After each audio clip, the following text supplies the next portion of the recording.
The name says it all. Table Talk Show with Nikki G and Juliet. Nikki G and Juliet. Our show is a new brand of talk shows where we educate, bring transparency, and last but not least, fun.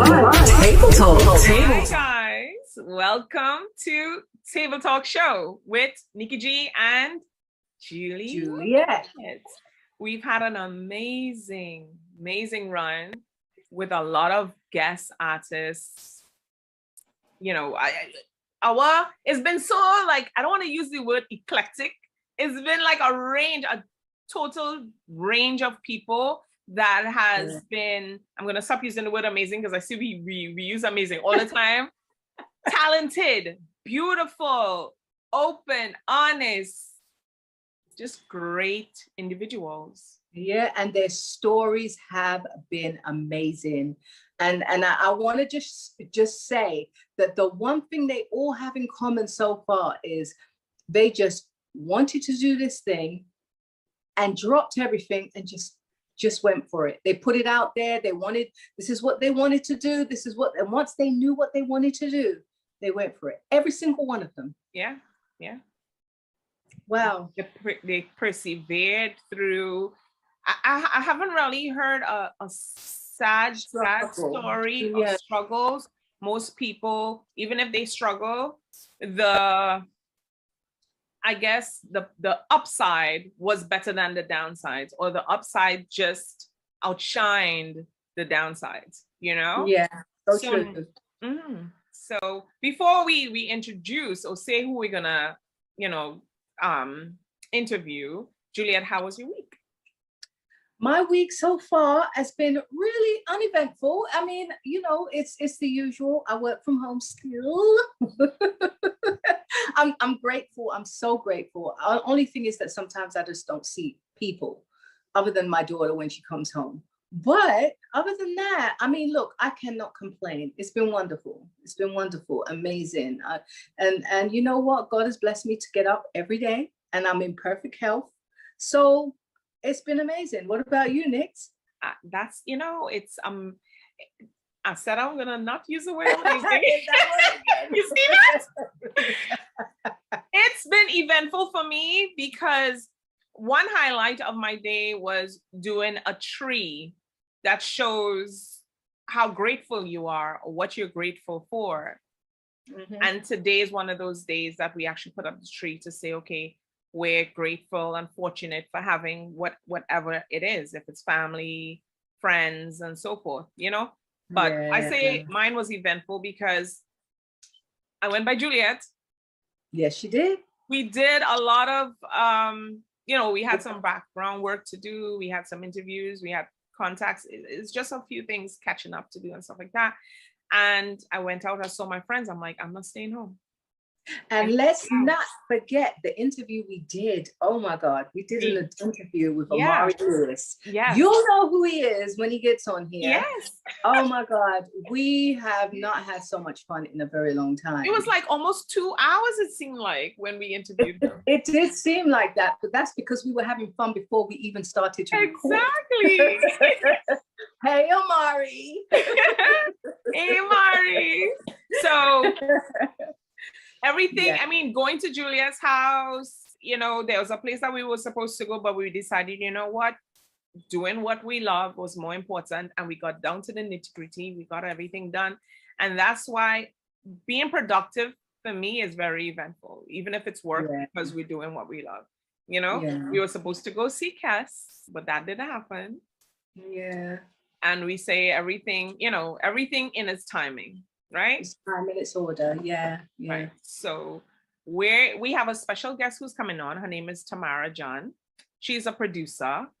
She has worked with NBC, HBO Max, Apple TV, OWN, WeTV, Bravo, Lifetime. The girl is a big deal. She's phenomenal. Phenomenal woman. You'll see what we talking about when she comes in. Up shortly. Yeah, so keep it locked. Tamara John, guys. Here are some of the shows that we're going to show you that Tamara did in the past, and some current shows, some highlights, some pictures, Because of policies, we can't show you too much. So you might probably see, or you will see more pictures than videos. We'll try to get you some clips. It will be a surprise to us too, because we don't know what we're gonna interject in there. But look at what we have in store.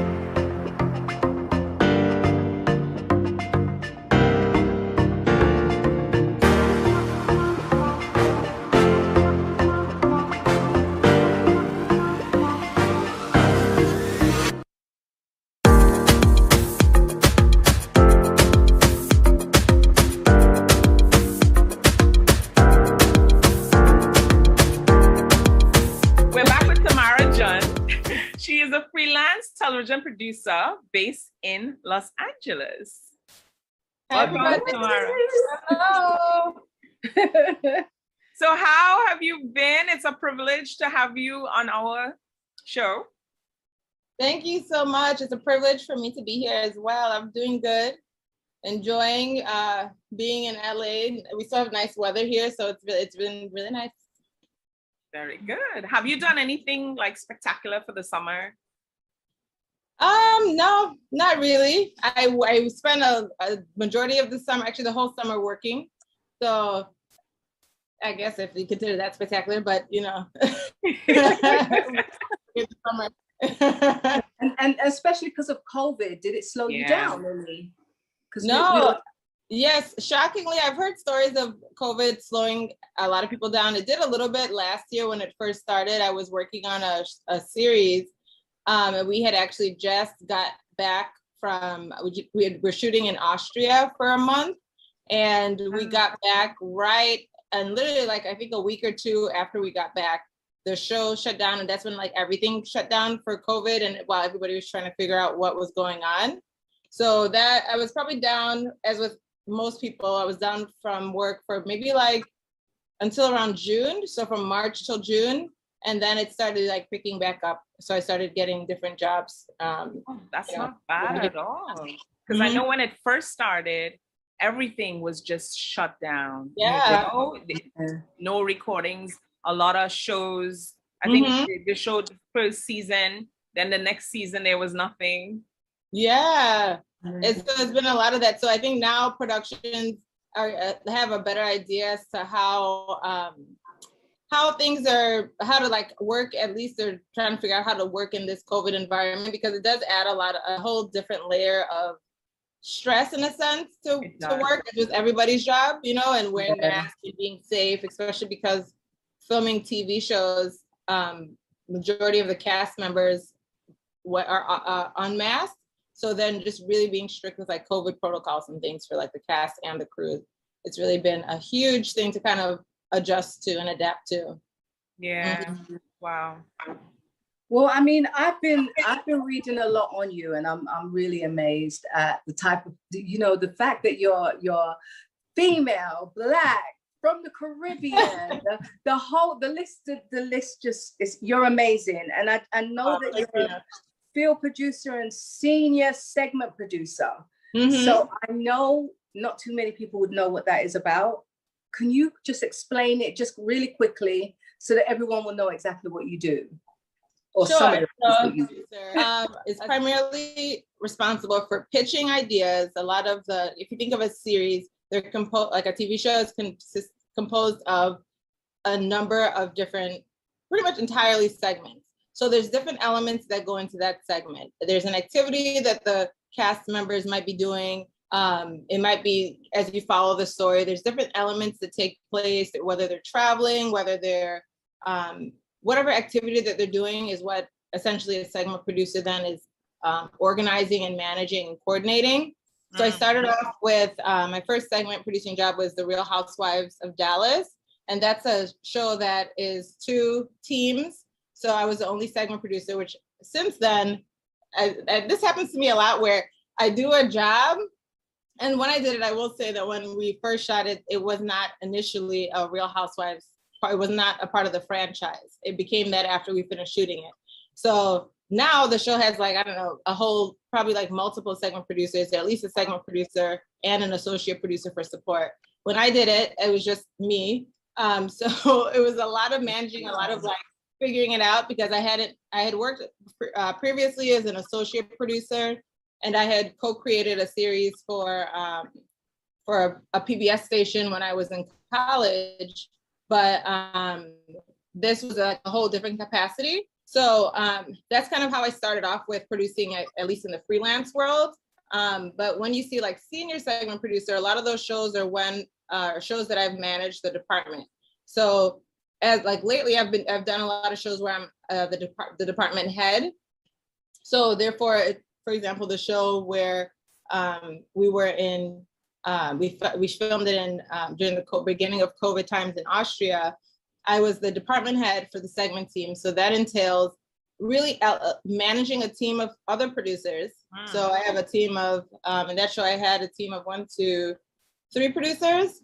But there's so many intricacies, because that show involved some games, which one of the amazing producers on our team kind of helped manage. But it's like overseeing the overall team and like you're tracking story, because of course you can't have a TV show without story. So you're tracking the story, but also planning ahead. You're in the moment. You're kind of in a bunch of different places as a producer, because even though let's say you're filming a party, or you're doing a Christmas date, because this is a dating show.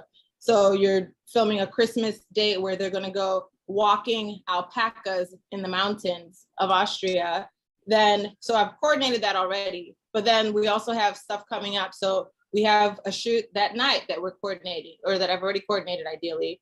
And then the next week I'm coordinating stuff, but I'm also thinking about the finale. And in that particular case, we were planning on shooting the finale in New York. This is before COVID hit and we had to cancel it, but we were planning, also having a lot of calls with, like, for example, the Empire State Building, and coordinating a shoot that was going to be there while managing all these different elements. So there's like a lot of different intricacies that goes into it. I believe that if you do your job really well at any producing capacity, nobody knows how hard you work, because it's so seamless, which is also happens, because I know people don't actually know what I do, because they're like, everything has worked so seamlessly, you know, which is really I will say that is always my prayer whenever I join a show, or I'm hired to do something. It's always my prayer to do an excellent job, and to, like, you know, to just be the best at what I'm doing.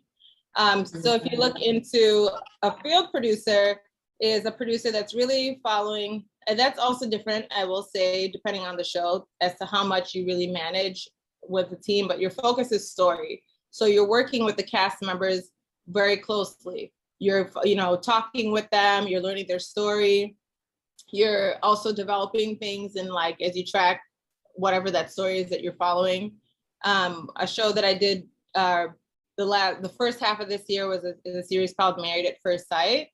And for that show. What's that show? Yeah, you like it? Did you watch the Houston season? Which season did you last watch? I only just started watching little clips of it. I'm like, really? Who's gonna do that? So I've been watching people do pieces of it.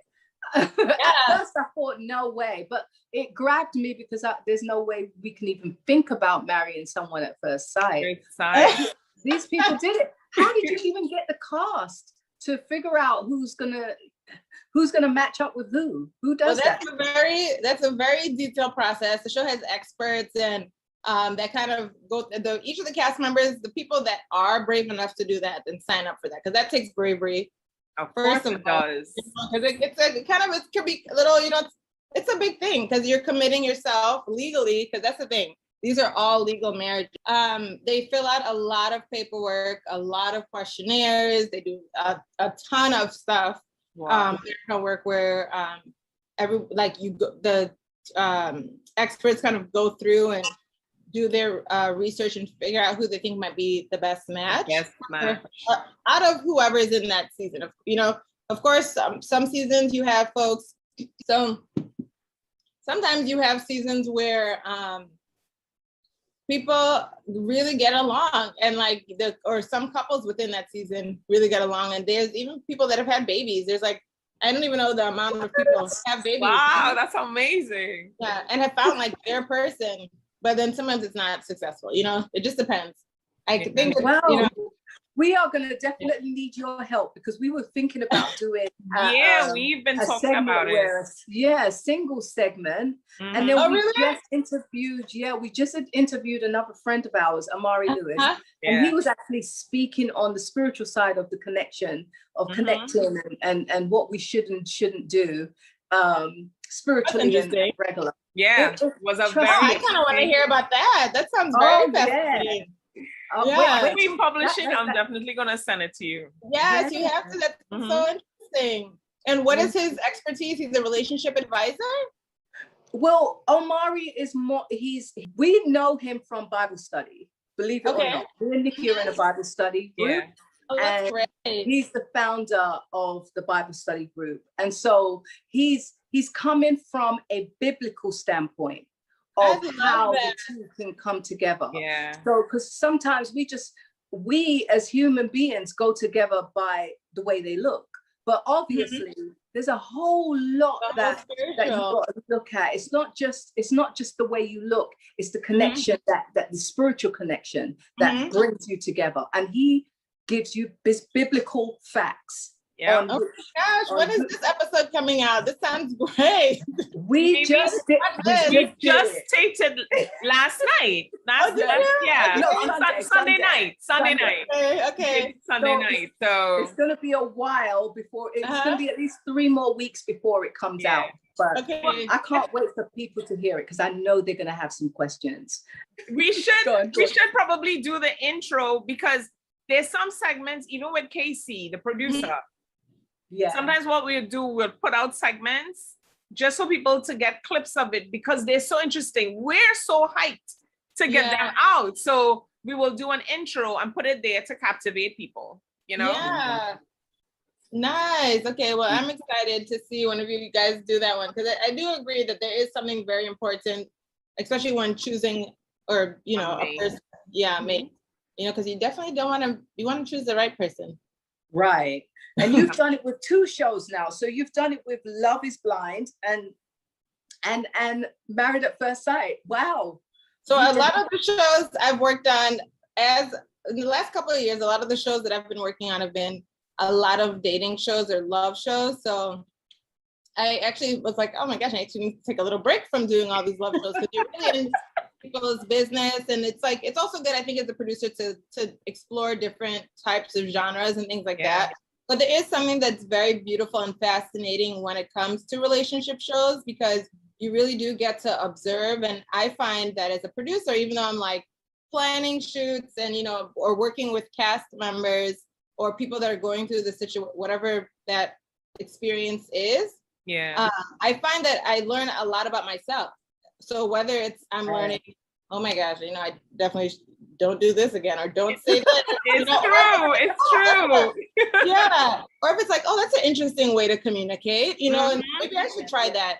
And especially with Married at First Sight, we put the couples through, and the experts go through, do a number of different exercises with them, where you really learn a lot of things. And because they've married a stranger, so therefore they are, it's an accelerated relationship.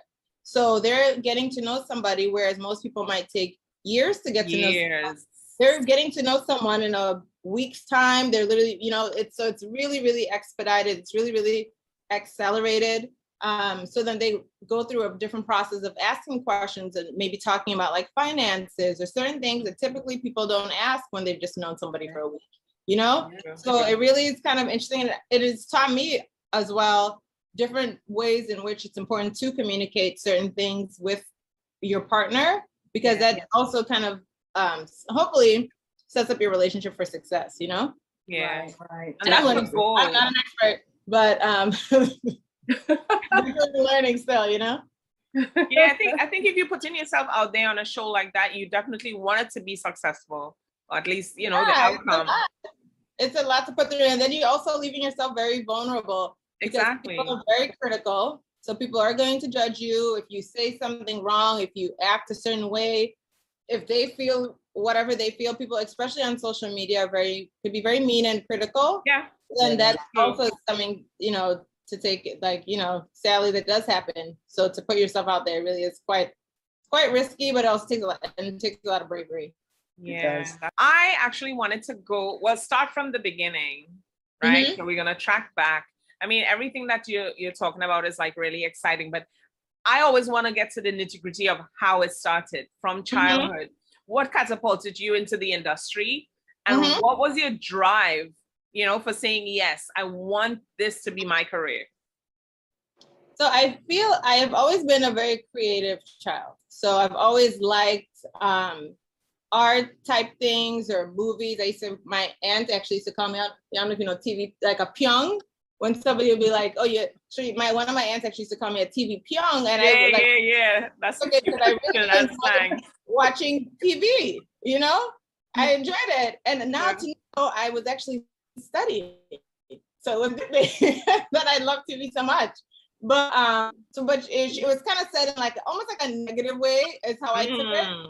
But so I just enjoyed TV. I used to love Barbies, and I used to have Barbie episodes where I would have very whole storylines taken. Oh, that's cute. I really was in love with it. And I knew I wanted to do something with like creatively. I was like, oh, maybe I can model. I was like, that's not really my thing.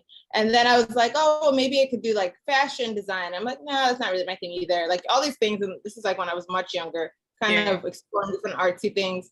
And then it was, I took my first TV class when I was in high school. I'd actually done a lot of theater throughout high school. And I kind of actually took all of the theater classes that you could take. So I was kind of over with, that part. And I had a TV class my school offered. So I took the class, and it was also coincided with the time where it was my senior trip. And I decided a friend of mine and I decided to go with my family, of course, to Trinidad for Carnival. So we went, and my dad had just purchased a, those old like kind of camcorders, So my dad had gotten one of those, and I just loved it, and I had so much fun. You put the tape in, and and I just had the best time going around and like shooting different things with the camera. And then when I got back, I decided to make a project out of it for my TV class. So I made like a music video basically with, I want to say it was like, I feel like it was a Destra song, like an old Destra song, Oh, nice. So I made this music video, and what I found to be the most exciting thing for me was that a lot of my classmates, I went to school in a predominantly white school. So a lot of the people, silly enough, would say like, when I say, yeah, my family's, from Trinidad, and they'd say, is that in Africa? Like, nobody knew. And so it'd be like, they just didn't know for whatever reason, or they just assumed a Black person was, you must be from everybody's Africa. from Africa. So I also saw creating this as an opportunity, because I kind of started it off with like, showing like a map and things like that to kind of also educate them on the Caribbean, and that there's, or that always say Jamaica. Everybody feels like Juliet, everybody always thinks everybody is Jamaican. That is true. I don't know why. I don't know. One thing I've always been very sure about was that I wanted to work in television. I wanted to work in this business because I truly believe that my purpose is to create content that inspires and encourages and helps people and impacts the world. And that's really and truly my goal, is to create content that's impactful and like really transforms lives. Immediately, I chose a college actually that had a program that specialized in TV production. And then I ended up going to school. I studied TV production, but I also like Spanish, so I studied Spanish too.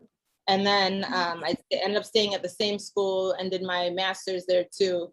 And I was like, so it wasn't until, because I wasn't sure necessarily what part of TV I wanted to work in.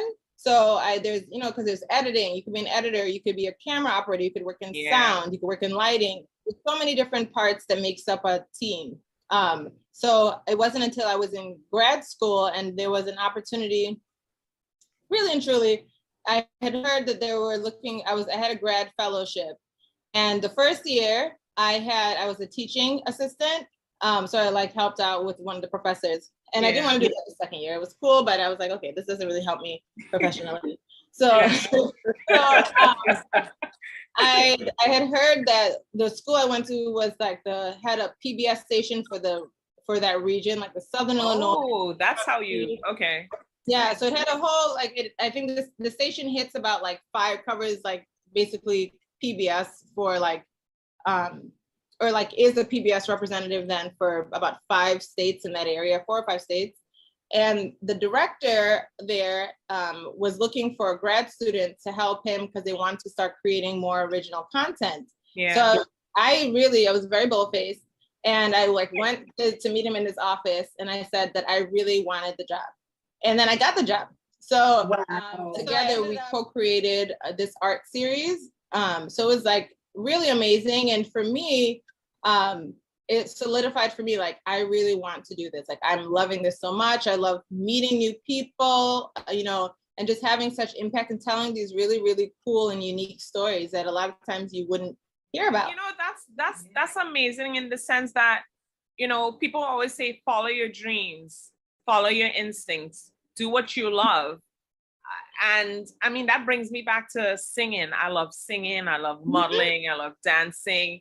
There's so many things, but then Caribbean parents, oh, I should say my dad. my mom was like, she loved everything I do. She just didn't want me to model. She's like, I don't want you to be naked out there. I was like, Mom, I don't know where naked is coming from, but I don't want to stream. Yeah, you know. So I sang in church. I sang in my school. I just loved it. I knew I loved music. I would record everything. I'd write everything down. You know? And so when I came here, I was like, it's too broad. It's too big. You know, let me try something else. What did I do? I just end up going into business and stuff like that. And then met someone who brought me into voiceovers. And that opened a whole new world for me. You know, because you can still use your voice. And then meeting someone who said, oh, you know what, you want to work for me and do the camera? Then I became a photographer. And it's something I love doing, you know?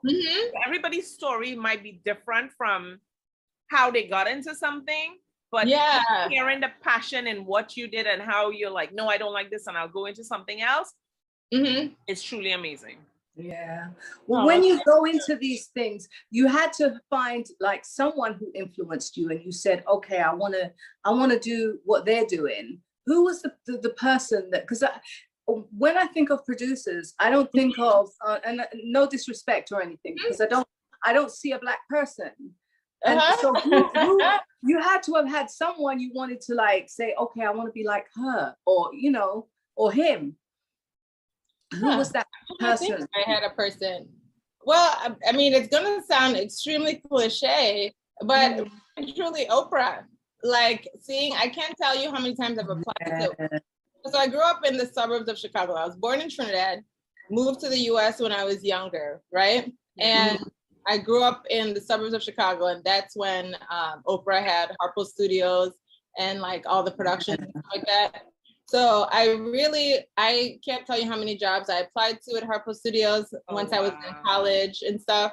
And I never got a job there, but but I was like inspired because for me, like, it was like telling those kinds of stories. Because I love the graphic, even when I was co-creating the art series for, and it's actually now nationally syndicated on PBS, but it was the creating content that is impactful. Like, I believe that, like, for me, I believe in purpose. And I know we're talking a little bit about spirituality, you know, God a little bit in the beginning, like a little while ago.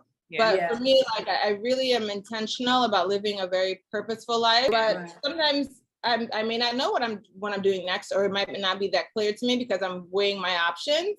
But for me, it's like seeing a Black woman too, because, you know, it's important that we see ourselves. Because even when I'm on sets now, a lot of times I might be the only Black person, or I might be the only Black producer, or for even one of the shows, the last shows I did, I was the only woman on the team, and I was leading a team of men because I was essentially I was the head of the team, the creative head of the team, and I was directing only a team of men. So that's just become something that's, you know, that is unfortunately just what it is, you know, in this business. In my personal life, I've worked with some really amazing women producers.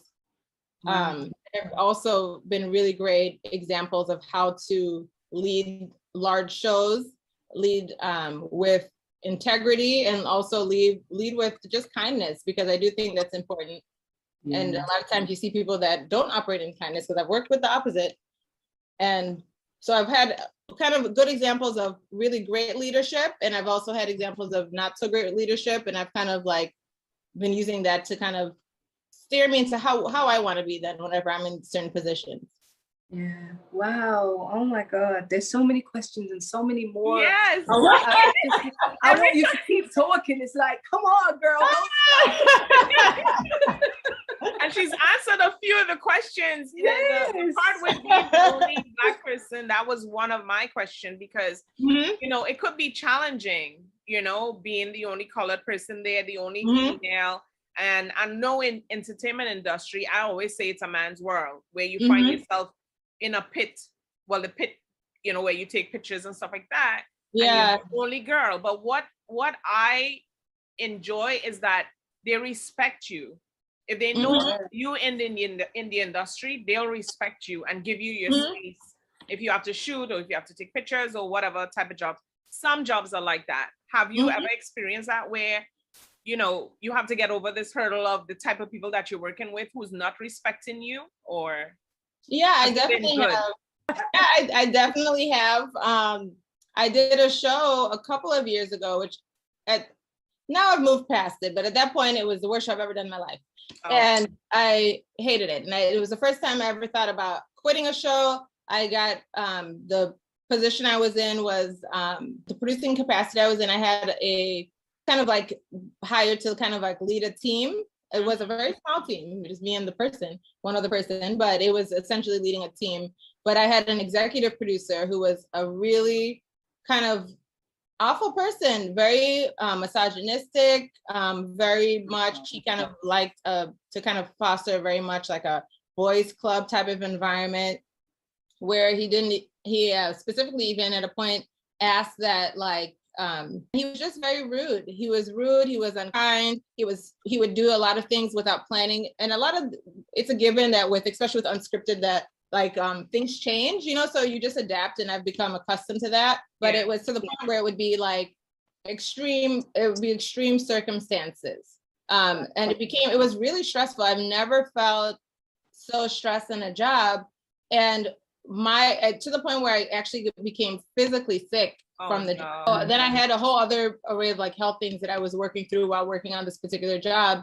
And it was a really great lesson for me in how I never want to be in that position. When as an executive producer, I never want to be the kind of person that belittles people or makes them feel less than, or speaks to them in any kind of condescending way, or really just doesn't appreciate your team. So it was a lesson in that sense. But also it was a lesson for me to not take on people, because I found myself, because I take so much pride in doing a great job whenever I'm hired to do a show, and like learn whatever lessons I'm supposed to learn to help me to become better. But I had taken on so much stress from that person that I ended up, like I said, getting sick. And I said, never again would I ever let anybody, so now I work in a way where I don't take on stress. If I don't even ingest it. And also that particular position taught me how to also speak up for myself, because I had to tell that person, do not speak to me in that condescending way. So it was also a way for me to start to, because, you know, I'm very pleasant and like nice. And so sometimes people kind of take your kindness for weakness. They do. But it was, so it was a way for me to say, I'm nice, but don't try me. Because, and it was a male-centric environment. So it was also working in that with somebody that purposely had it as a male-centric environment. And I found that after that, he was a little bit more aware of it. I didn't actually, surprisingly, I didn't end up leaving the show, but it made sense to me that one of the producers, the female producers I was working with, she did leave the show because of this kind of the work environment.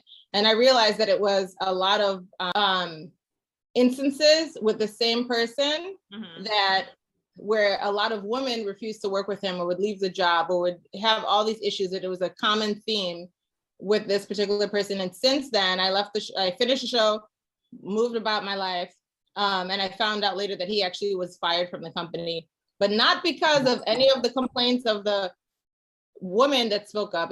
He was fired because a white man actually spoke up and said something. Oh, Although, wow. yeah, so I guess it's a type of environment and a type of position where you have to be confident in who you are. If you're going to, the squeaky mouse, you can't do it. Because you're surrounded by males, a lot of males, and you have to be bold. You have to be you. Yeah. And the only way you can do it is to be you. Yeah. And say, look, I'm stepping in here, whether you like it or not. Back down if you want to, but I'm here. Yeah. I like that. That was the lesson you got, and it looks like you thrived with it. So well done to you. Yeah. Well done. Thank you. And then I'm like, I hope I don't, because you're like, oh God, because I hate being in awkward situations like that. Or nobody likes discomfort, really. No, especially at the job. Confrontation. I hate confrontation. So then, but it was essential, I think, because I'm the type of person that hates confrontation like that. It's like you're kind of like backed into, well, we have to say something because you have to speak up for yourself at a point, you know what I mean? And you can't be just kind of run over, Yeah.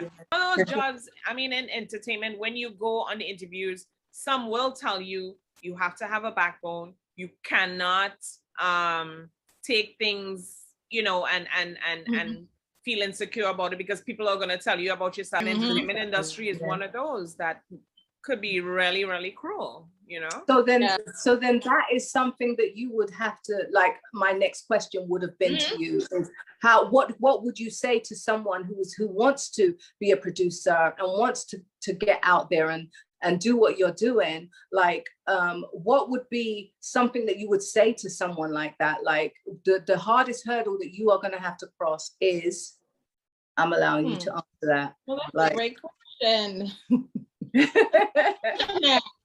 You said the hardest hurdle. I think it might potentially be fear. So, and I feel like, and that's just overall life. You just went biblical on us. Because fear is something that Omari spoke about. Fear is something that you must never accept because God didn't give you the spirit of fear. So go on. I'm loving your answers. It's true. And it's been something that I feel like as I go through each different season of my life or whatever period that I'm in, that it's another hurdle that I have to overcome. And I have to be very active in choosing if to let this fear overtake me. Because even whenever even when I got hired to do Love is Blind, I was nervous and scared because I was like, oh my gosh, this is Netflix, so it's like, and at that point, it was the biggest show I had done.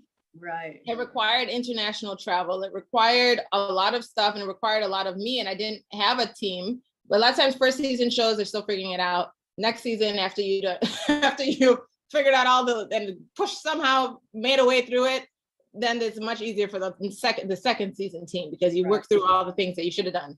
I think the one thing is fear because especially if you choose to be a freelance producer, one, you have to be bold, or you have to go out and you have to connect and you have to network. Not to let fear, I mean, of course, I think it's natural to have fear seep in at different times. You might be scared, especially if you choose the freelance world. Yeah. You might be scared because you don't know when your next job necessarily might be coming from because you work different shows, so it's like you're staffed on one show, that show's done, then you have to find another job. So it's like that kind of thing, which initially in the beginning, when I first started freelancing, I was like, oh my gosh, well, how do I do this? And navigate it, because in the beginning, I didn't even know what freelancing really meant, because my first job outside of college was as an associate producer for this country music series. And that was a staff position at a production company. So I hadn't really wrapped my head around that much about what it meant to freelance. And I just thought, okay, this is what you do.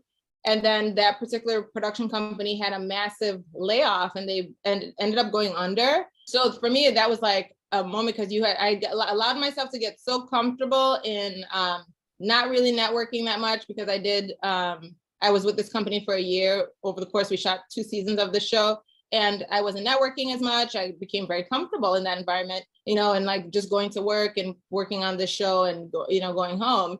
And it was a lesson in me to not get comfortable, so that I should always continue working on myself. But then it also taught, like, that was the kind of impetus into starting to freelance. And I literally went, and at that time I was living in Dallas, and there really is not a big production community in Dallas, like at least with like, so I had saw a posting that a show, I think it was like Extreme Weight Loss or something. They were looking for people to sit in their audience. So I told my dad, I said, okay, you're gonna come with me and we're gonna go sit in the audience of the show. And I'm gonna go try to talk to them and see if there's any way that I could work with them on the show. Wow. So then we went to go sit in the audience, and because of course I was on a mission. And when I was there, I ended up talking to one of the ladies there who was, I think she was like the production coordinator or something. And I told her, like, I really would like to, work on the show. Is there any opportunity to work on the show with you guys? And she was like, well, I can't pay you or anything, but there's an opportunity, I'm looking to hire a production assistant that might be able to help us tomorrow. We have a shoot someplace far. It ended up being like an hour away. She was like, we have the shoots. I can't pay you, but if you could do it, that would be great. So I ended up going with her, or I ended up driving the hour the next day, helping them. Because at that point, I had never been a production assistant. I had taken a kind of a different route where, because I had already produced in college, then when I got out of college, because I had so many responsibilities on the show that I worked on in college, that the job I got, the country music series, was one that I was an associate producer right away. So I had never been a production assistant. So it was a very good opportunity then for me to do that job, because I had no idea about even the simple things that, as you've worked in the industry for a while as a producer, even knowing how to change a walkie battery, because when we're on set, you communicate through walkie. So I had no idea how that works. So this particular young lady helped me and showed me how to work a walkie, like what walkie language is, like all these things that are basic to people that work in the business that I didn't know because I had never done it.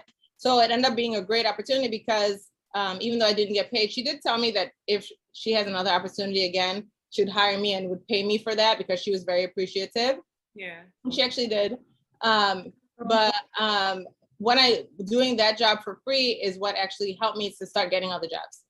Just like not letting fear overtake you, because the reality is, even when I thought I had a very comfortable environment with my staff job at that production company in Dallas, I learned very early, you don't ever know what's going to happen. So there's really no point in you being fearful. And I feel like I'm always reminded, because you get a little scared at times with different things, like, oh my God. But it's been like a constant journey of that, but also you have to also trust your process and your journey, because everybody has a different journey, especially in this business. Like you might be working one day with one person, and you're a production assistant, you work with them again 2 years from now, and they're an executive producer. So it's like you just never know, but you don't know their story or what they might have gone through. And like trusting your journey and your process, because everybody's on their own path. Like I have friends, so if you can't be comparing yourself to other people, but you have to kind of be open to whatever your journey is, but also be open to putting yourself out there and going to meet people and being kind, because nobody wants to work with anybody that's unpleasant, Yeah. So I would give them that very long piece of advice, That is so true. I mean, everything she's saying, just it brings you back to experiences that you had before. And as you're saying that, you have to know and you have to trust the process. Yeah. One of my questions I had for you was, do people take advantage of you because, you look very young and you had all these experiences, and we know that you never ask a woman her age. So I don't want to know your age. I just want to know, how have you, done it where people come up to you and they might disrespect you just because they think, oh, she's young, she doesn't know what she's doing, but doesn't know the catalog you have that you carried yourself. Oh, that's a good question. I don't know, because then sometimes I'm not like, for me, I take such pride in my work. So then I'm like very focused. Like even when I'm joining a new show, I'm like, okay, to me, the biggest compliment you could give me is how my work is, and how, whatever it is that the work is, or whatever, how well the team is going that I'm running, or whatever it is, But I have had instances where somebody that was my associate producer, that was older than me, and once she found out my age, that I was significantly younger than her, I could tell that was an issue. And I mean, that's like, this is how old I am, but it's a weird thing to navigate with age. I kind of try not to think about it too much. I don't, because then there's also the opposite end. And I think it's especially in particular for women, but also Black women, because you see a lot of men and like even older men working in the business, but I feel like I don't often see a lot of women working in the business that are like older, because there probably is some level of ageism, or people might not hire you because they think that you can't connect with cast, or you can't, because of your age or whatnot. But I haven't had a ton of experiences with that. And I think because a lot of the people that I work with overall are kind of around the same age. I haven't had a lot of experiences with that, but oh my God. That's good. You've had producers who said, I work with a musician and they think that I don't know what I'm doing, but I'm like, I got this. It's not my age, it's what I know, and try to follow instructions. Some people would probably be like, no, I think I'll do it this way, but no, I want you to do it this way because of X, Y, and Z, because of my experience. Yeah. And what I'm saying, that type of stuff. Yeah, now that you mentioned, I've had those kind of instances too, where people, do think that, or they're, I don't know, sometimes people don't have an ego. They question your authority sometimes. Yeah. That you're younger. Yeah. They do, or like working with, thankfully I've had overall really great camera people or camera guys that I've worked with, but sometimes they do question you, especially as a woman or a Black woman coming in, and you're the one that's literally calling the shots. Yeah. So like you're planning the shoot, there's a reason why you have everything happening a certain way, because you're following the story, but also, different things that are coming up. You also know different sensitive. So you do have people that might question your authority or might not understand why you're doing things a certain way, because they just want to like wrap up and, because as a producer, your job doesn't just end when the camera is done. You have to, before the shoot and after the shoot, to have the shoot, and during the shoot too. So that has happened to me before. So it sounds like you had some great experiences besides, a positive person. Some things don't really bother you as much unless someone literally comes to bother your safety or something, It's true, because sometimes you can't take on people, like, okay. Because also I feel like in this capacity, you observe people so much, so then it's like, I feel like I've developed and continue to develop a way where you kind of observe people, and so you kind of have an idea. It's like, okay, how this person operates, or like you see it ego. So then it's like, okay, well then how can I work with this type of personality type? Because the reality is they're probably not going to get fired, or something's not going to happen to them that they're not on the show anymore. So I have a job to do. So how do I do my job and also not have these people stressing me out, because I can't work in stress, Yeah. Exactly. So, and we do so many, like typically I probably do about 3 to 5 shows in a year. And with that, then it's different people. It's like, there is a rare circumstance where you might work with the similar people or different people that you've worked with before, which is nice if you like them. But if you like working with them before, but so then that helps a little bit. We have to have you back on. We have to have you back. When you have another project or something, or you have a project you could talk about, and we just zone in on that. And that's really what I want to do. So hopefully there will be an opportunity. I'm going to speak it into existence, because I do want to start create my own content. And again, with the whole thing with fear, getting out of, my head, or like, because you haven't done something before, like but really to step into that too. Yeah. Oh I my just have God. one more question that I usually ask everyone, just to, Mhm. I mean, I think you gave us all the answers already. She sure but- did. You went but all just- Yes. There's this one question that I usually ask people, because sometimes when you look back in life, you say, okay, this is what I would have done. So what would you tell your younger self? What advice would you give your younger self?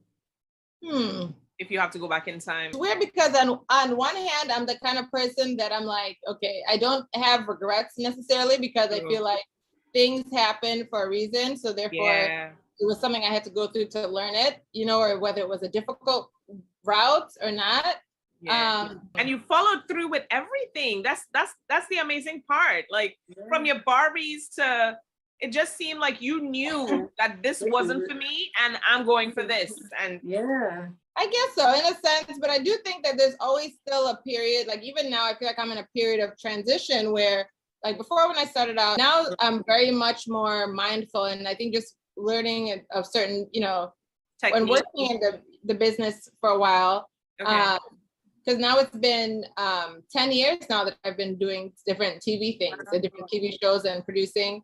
But I'm just very particular with the kind of shows that I do, because I very much am trying to do things that, because sometimes the work can be very exhausting. You're spending so much time away from your family or away from your loved ones. You're working maybe like 14, 15, 16 plus hour days. So you're very tired, you're driving home, you're going to sleep, but it takes a lot of mental work. It may not be as physical as much, but it's a lot because you're creating, and you're also thinking of ideas, or like organizing or coordinating or working on a lot heavy logistics. So that is a lot. So I find now that I'm valuing more like really my personal time too, and like also finding jobs that really make me feel good about what I'm doing. Because like there's certain shows that I don't like to do. Like I don't like to do drama shows like that have like, fighting, like, like unnecessary things, so I'm even more so mindful of the projects that I choose, because then it's like, I want to be able to go home and also feel good about what I'm producing. So I'm not going to choose any show. I've even turned down some shows, even when I don't have a job, like to say like, okay, well, that I don't want to do that. I know that's going to be too exhausting, or just kind of being more mindful of that. So I feel like I'm in a period now of transition where I don't necessarily know what I'm going to do next, but just, starting to also step out even more so on faith, and hopefully stop procrastinating and start, doing some of the stuff that I feel that my spirit is being led to do. Yeah, that's great. And all that is an experience.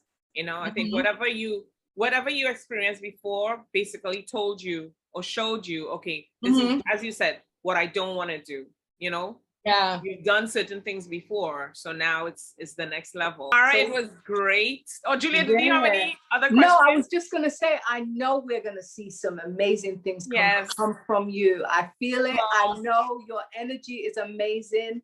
And I appreciate it. I can't wait to think about you guys. I really do. Thank you. We can't wait to have you back so you can tell us all about your next project. Yes. I know.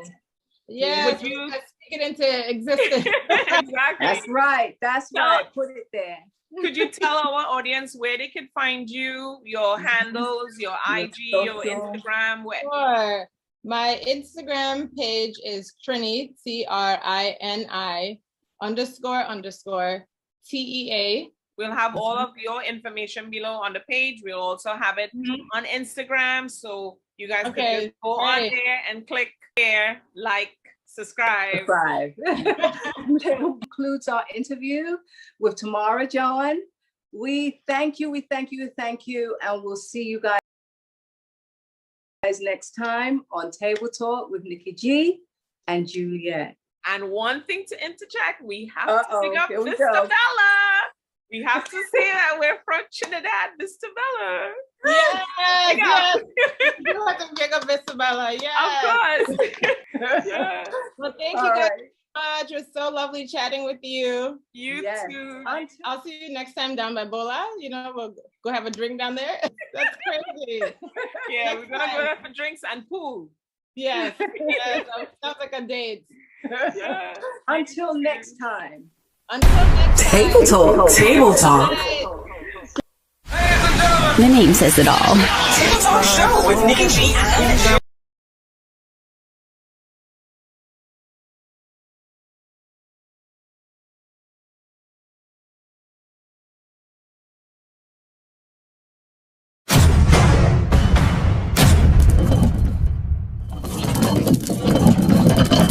Broadcasting live from Philadelphia, Island Vibe, Philly's newest and hottest station. You're listening to IslandVibes.net. All your hits banging right here. Philly #1 Caribbean station. Best in dancehall. Undisputed champion, heavyweight, world great. I the make Gaza celebrate. Soca. Call the Uber now. I am coming to ya. Reggaeton. Algunos parecen todavía. Viven en el siglo de la hombría. Que esta regla es solo para ellos. Y que para tus hombres de maquilla. Soca. Love in my heart, rum in my veins. I so love my rum. Bring an next bottle again. I so love my rum. Bring an next bottle again. And more. IslandVibes.net.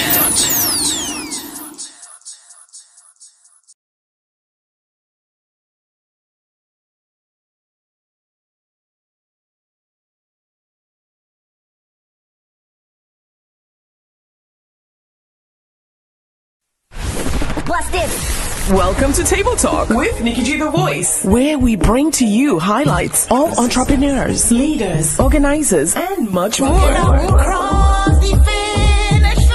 I'll be coming back for you. A broad spectrum of professionals, including chefs, artists, designers, musicians, and much, much more. Our show is a new brand of talk shows where we educate, bring transparency, and last but not least, fun. Table Talk.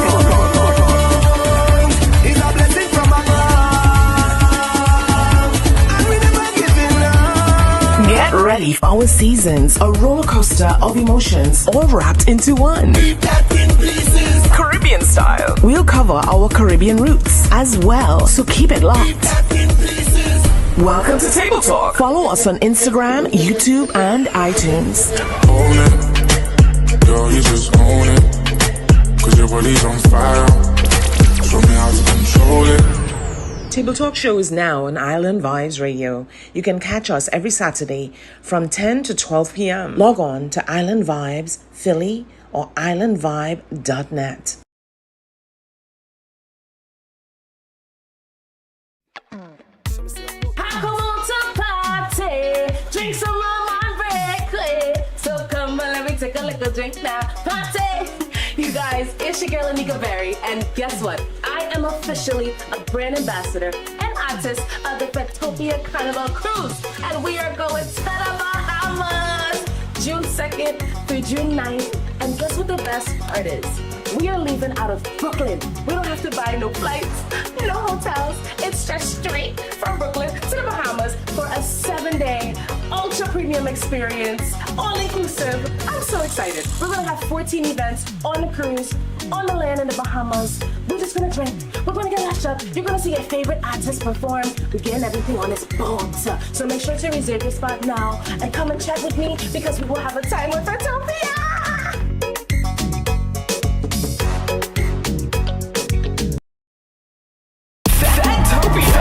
Boss, I'm not coming to work today or any other day between June 2nd and June 9th because I'll be on board the Fatopia Cruise performing live.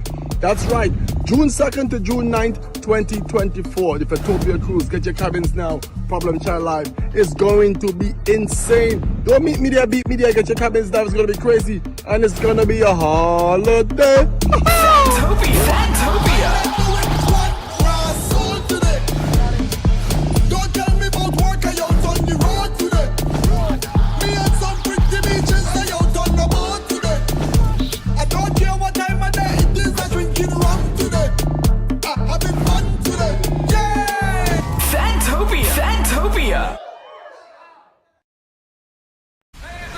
The name Welcome says to it Table all. Talk with Nikki G and Juliet, where we bring to you Nikki highlights G and Juliet. A show is leaders, a organizations, and much more. a broad Bring spectrum of transparency. professionals, Last but not including least, chefs, artists, designers, musicians, and more. I feel so blessed today. I don't wanna live like yesterday. So please don't stop my vibe. Today I'm gonna make it right. Our show is a new brand of talk shows where we educate, bring transparency, and last but not least, fun. Table Talk. Table Talk. If I tell you, say I love you, oh. My money, my body, now your own, oh baby. Get ready for our first show, a roller coaster of emotions, all wrapped into one, Caribbean style, With this British Jamaican and Trini. Look in the mirror, say yes, I'm the best, best, best, best, best, best. We'll cover our historical roots as well. so keep it locked. This is Nikki G. And this is Juliet. Welcome to Table Talk. Follow us on Instagram, YouTube, and iTunes. Counting my blessings, blessings, yeah. Treasure you bless me, no one could take this away. Table Talk. Table Talk.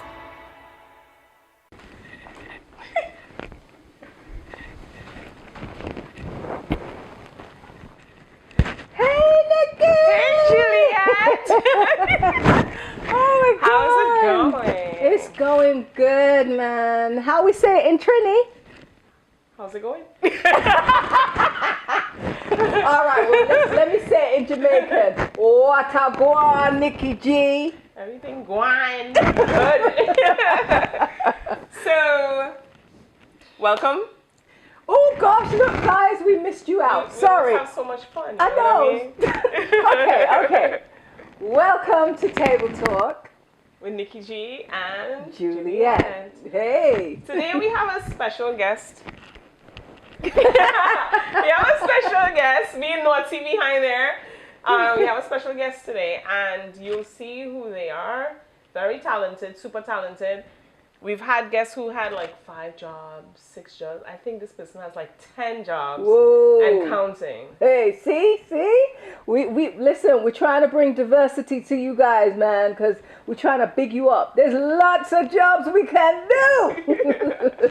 And they're going to teach you today how to go about that and how they manage to cope with time and everything. Sometimes time is not even the factor, is what you enjoy doing, how much you enjoy doing it, and how far you want to take it. You think? Because sometimes I think you got 7 and 8 jobs and you're doing 5 in a day. Man, I'm tired. I got one job, Nick, and I'm tired. But I believe the difference in that sometimes, right? Sometimes when you really enjoy it, you get tired, yes. But if you don't enjoy it, it's taxing on the brain because you're like, when is this gonna end? I don't enjoy it. You keep looking at the time. You keep looking at the time. Oh my God, Exactly. I've only been here 15 minutes. Exactly. And I've gone to parties, taken pictures, enjoyed myself, come back home, go underneath the covers, develop those pictures. And that was like during Miami Carnival, you know? So it all depends. Yeah, you know? I guess so. You know what? If you're gonna take on anything extra, make sure you like it. That's my philosophy. You have to love it, because if you're just doing it for the money, ain't gonna make it. You're gonna be tired. Yeah. But that is one question we definitely have to ask our special guest, have to. because we need to know about time management. We might even ask about the moolah, cause We have to. That's what we in for, right? We're not in here for free. I mean, come on, what's going on? I mean, it must be real nice to have all that hustle going on, yeah? Paper must be nice. And you're loving it too? And you got a bank account? Please.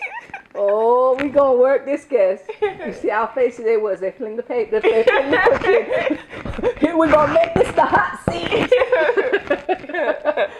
Oh my God. So, Nikki, please explain to us, who is it we're bringing on? Come on. I thought you was going to ask me a totally different question. That who is it question is like, so we're going to talk about him in a few. I just want to know how your week was. Well, my week, honestly, to tell the truth, my week dragged. And it was just a really long one. I think people are starting to work now. at the job, they're starting to work. Yeah. And because they're starting to work, because things are opening up and people are starting to travel, and so business is starting to move really, really quickly. And I'm not used to it. I ain't used to it. I'm used to doing, not that I wasn't working. I was working. And now I'm really working. So it dragged. It really did. Yeah, for me it seemed the same way. Like there's more traffic. You have to leave home at a certain time. If you don't leave home at that time, then it's back to, but in the office it's still not a lot of people for me, because since I'm going in, before I worked from home, and I was begging to go in because I wasn't used to it. Wow. I enjoyed working from home, but then afterwards, things just changed. But now people are slowly trickling in. And as you say, it's like you working, but you're kind of not working in a way, because it's not the same thing. It's not the same thing. And then, you know what people haven't noticed? A lot of people have left the job. And I think that's another reason why things are starting to get hectic, because now they're divvying up the work among the people who are there. Yeah. And or getting rid of people. Yeah. And that's how they're able to divvy it up. Behind the scenes. Yeah. And you didn't know they were gone, because we were working from home. Now we're back and we're starting to move back in. Now you're seeing the difference, and a lot of people are saying, you know what, to hell with this. I'm leaving. Yeah. This is what COVID has done. It's been very interesting. Yeah. So how is the dating scene? Oh. That just...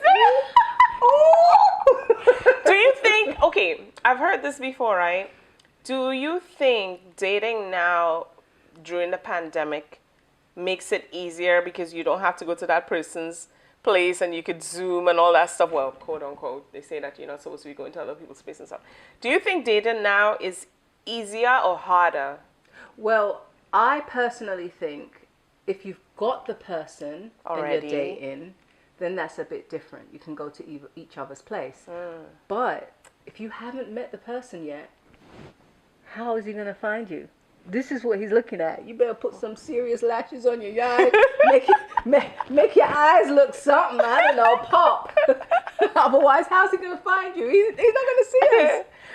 I've heard someone say, because of the pandemic, they weren't able to see, the person that they're dating freely, because they were afraid, let's say, if they're working and they come in and maybe the grandparents or the mom or someone, so it hasn't been easy for them, I didn't even think of it that way. Maybe because, right now I am single, and it's hard. I don't even want to get out. I don't want to even go in a store if I see too many people. So let's start right there. It's true. I'm not going in no line for long. I'm not, I just don't want to do it. I don't want to get out the car. So you might see someone and they're driving by, and you do. But if they come to your car, Nikki, you ain't winding down the window. It's like, no, you're afraid. So yeah, it's kind of hard. It's hard, I think. But you know what? People are partying. Yeah. So you can still meet people in the party. You can meet and mingle. I'm not doing it. Even if I go to an event, right? I had to work through it. I had to take pictures and stuff. But when people come close to you, you're scared because you don't want people to speak on your face. And remember, as you said, you still have to keep on your mask, right? Yeah. And you're not used to people coming that close to you unless it's somebody you know already. Yeah. And even then, it's so funny because you will let people come close if you know them. They might have COVID. You never know. You just don't. You don't see it. Yeah. Oh, my goodness. Oh, Lord. You know what? Maybe the next guest might not be able to. Well, let's just say this. We've all been vaccinated. Yeah, we have. We all had our shots and everything. We've been checked. I recently went for a test, and it was negative. And we always do that because in my job, they require it. Yeah. So even if we sit close, we know that we're good. Well, we better be good. Look.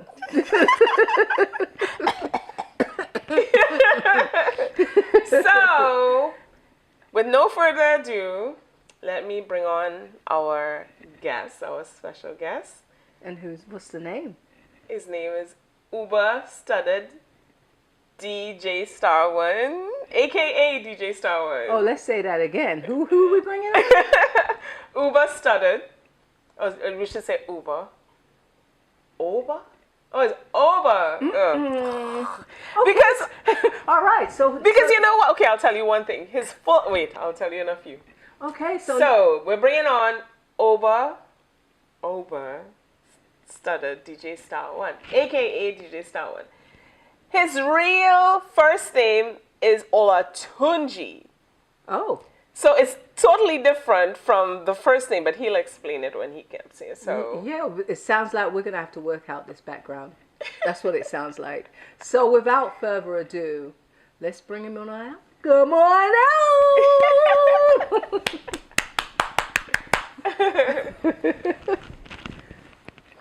Oh yes. Boy, let's scoot over. Yeah.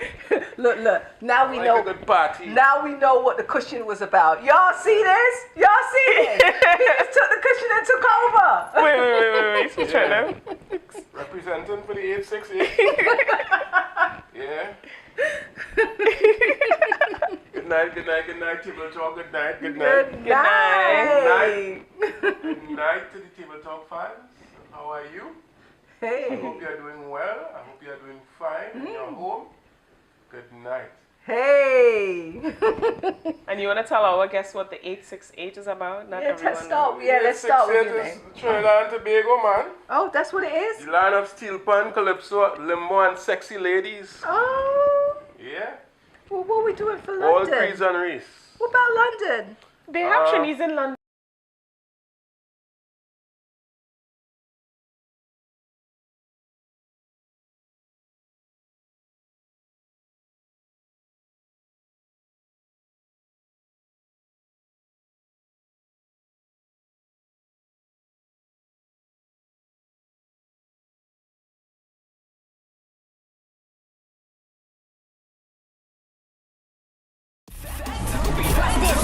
Welcome to Table Talk with Nikki the Voice, where we bring to you highlights of entrepreneurs, leaders. Utopia Cruise performing live. That's right, June 2nd to June 9th, 2024. The Utopia Cruise, get your cabins now. Problem Child Live is going to be insane. Don't meet media, beat media, get your cabins now. It's going to be crazy, and it's going to be a holiday. Fantopia.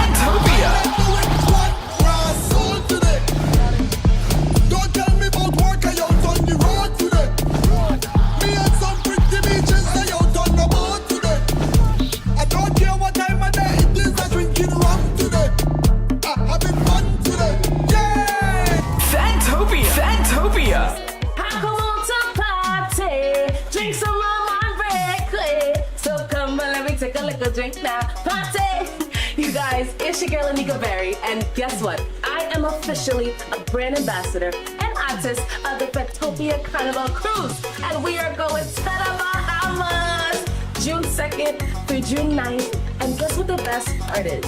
We are leaving out of Brooklyn. We don't have to buy no flights, no hotels. It's just straight from Brooklyn to the Bahamas for a 7-day ultra premium experience, all inclusive. I'm so excited. We're gonna have 14 events on the cruise, on the land in the Bahamas. We're just gonna drink.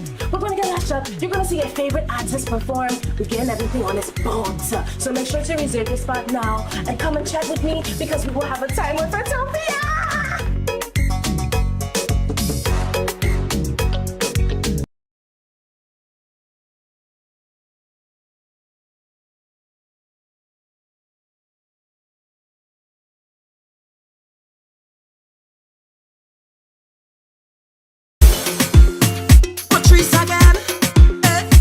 All you got me to it down there, down there. It to it down there, it to it on it. Yeah, yeah, to it on it. Yeah, yeah, yeah. Down on it, it to it on it, down on it. Once it party pumping and winding, once it soca playing outside on the line. Once it party pumping and winding, once it soca playing outside.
wanna wine to the bass and the drums and the beats and the pulse and the vibes and the things of soca. She wanna fling it up and fling it up and fling it up and putting it down, down, down, down, down. This girl, she love up, she dance all.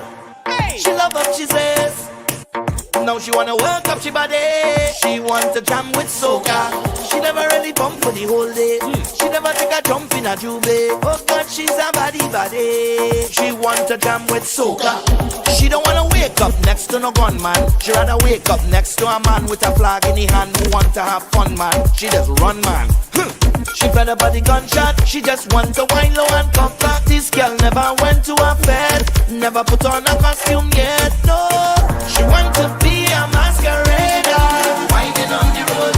Don't you underestimate her. Winding on the road. Oh, that she dream, my brother. Just let she dream, young brother. Whoa, whoa. Bend and give me sugar way, girl. Give me sugar way, girl. Give me sugar way, girl. Give me waist, girl. It's too sweet, too sweet. It's too sweet, too sweet. It's too sweet, too sweet, too sweet, too sweet, too sweet, too sweet. She want a man who love soca, soca, soca. She needs a friend who love soca, soca, soca. She want a life full of soca, soca, soca. She want a life full of soca, soca, soca. Fling it up and wine to the soca. Face pretty, you can go on a poster. Hands on your knees, girl, trip and bend over. Bend over, bend over. I know you want it, I know you want it. The soca make you feel haunted and make your back stand bend. When you start mad, now you lose oxygen. In the down pretend. When my stick stab it and it start to beg. When my stick stab it and it start to beg. When my stick stab it and it start to beg. She wanna wine to the bass and the drums and the beats and the pulse and the vibes and the things of soca. She wanna fling it up and fling it up and fling it up and putting it down, down, down, down, down. She don't wanna wake up next to no gunman. She rather wake up next to a man with a flag in the hand who want to have fun, man. She just run, man. She fed up by the gunshot. She just want to wine low and come back. This girl never went to a fed. Never put on a costume yet, no. She want to be a masquerader. Winding on the road. Don't you underestimate her. Winding on the road. Oh, that she dream, my brother. Just let she dream, young brother. Whoa, whoa. Bend and give me sugar way, girl. Give me sugar way, girl. Give me sugar way, girl. Give me waist, girl. It's too sweet, too sweet. It's too sweet, too sweet. It's too sweet, too sweet, too sweet, too sweet, too sweet, too sweet. She want a man who love soca, soca, soca. She needs a friend who love soca, soca, soca. She want a life full of soca, soca, soca. She want a life full of soca, soca, soca. Dale, dale, dale pa'lante, dale, dale, dale pa'lante, dale, dale, dale pa'lante, dale, dale, dale pa'lante, dale, dale, dale pa'lante, dale, dale, dale pa'lante, dale, dale, dale pa'lante, dale, dale, dale pa'lante. Greedy with another man. We are the island. I tell you now I'm good. I'm good, boy. Tell you now I'm good, boy. So pray for me. If I don't come home in the morning, just know that I say it's not in my place. But this man's of a hole on me. I can leave until every single bottle done. If anyone looking for me, then you can find me where bumper shaking. I am beating people betting, soca playing. If they want to know, tell them you can find me out on the road, all ready to walk. Just left work, time to free up. Carnival won't let me go. To send us a party to find me. I out on the road, I line it.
Philadelphia.